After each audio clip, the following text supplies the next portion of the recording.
وانا بقلب بالصدفه لقيت اللي قريت قدامي المشكله اللي قدامكم دي كانت نازله في احدى الجروبات الخاصه بحل المشاكل. في كده جروبس بتبقى معموله، مثلا الناس بتنزل المشاكل بتاعتها، عندها مشكله معينه ويبدا يعني تاخد راي الناس في المشكله دي ان هم يقولوا لها حل ليها. وساعات كتير جدا بيكونوا منزلينها من غير اسم، يعني بحيث الناس ما تبقاش عارفه هم مين.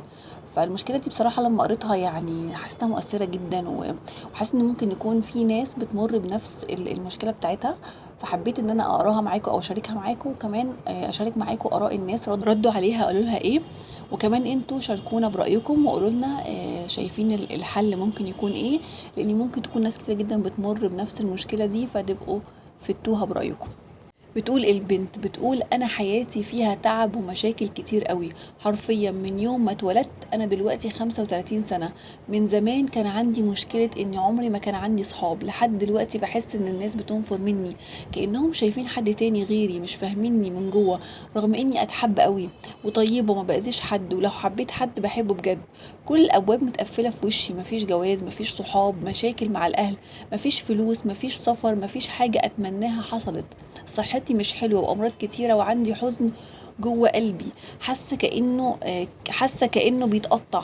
بس محدش يقول لي انزلي دوري على شغل وسافري، اعملي كذا وكذا. انا عملت كل المحاولات، مفيش حاجة بتجيلي، مفيش حد بيتكلم معايا، حتى امي على طول ساكته. حتى وقت ضيقتي وحزني مش بتسالني مالك، قلبي جوه وجع السنين. حملت ابلكيشن تعارف عشان اكلم حد ويبقى في حد اكلمه. كلهم شباب اللي بيظهروا لي وكلهم عاوزين مني حاجه، فبعمل لهم بلوك.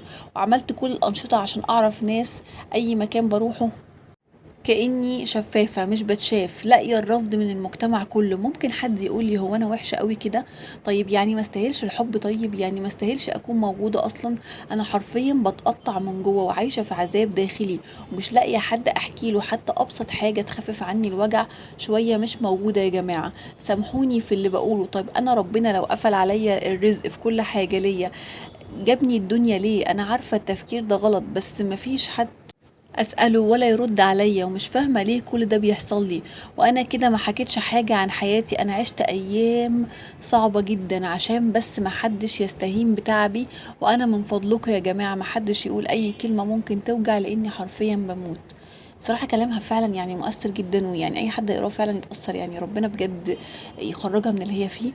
كلامها فعلا يعني صعب، ربنا يعني يقف جنبها إن شاء الله بإذن الله وتبقى أحسن. وهقول لكم برضه هشارك معاكم آراء الناس قالت لها إيه. ناس كتبت لها ربنا يوفقك ويصلح حالك يا رب، ويسعدك ويعطيك الصحة والعافية وراحة البال وطول طول العمر يا رب. ناس كانت بتدعي لها دعاء جميل قوي. وفي تعليق جميل جدا قال لها ايه بقى، وقالت لها ايه. قالت لها الموضوع ملوش دعوة بالصحاب ولا عددهم، الموضوع ليه علاقة بنوعيتهم وجودتهم. دوري على اللي شبهك، الصاحب ساحب مش مجرد اصحاب وخلاص. شاركونا برأيكم في الكومنتات، شايفين ايه الحل للمشكلة دي من وجهة نظركم.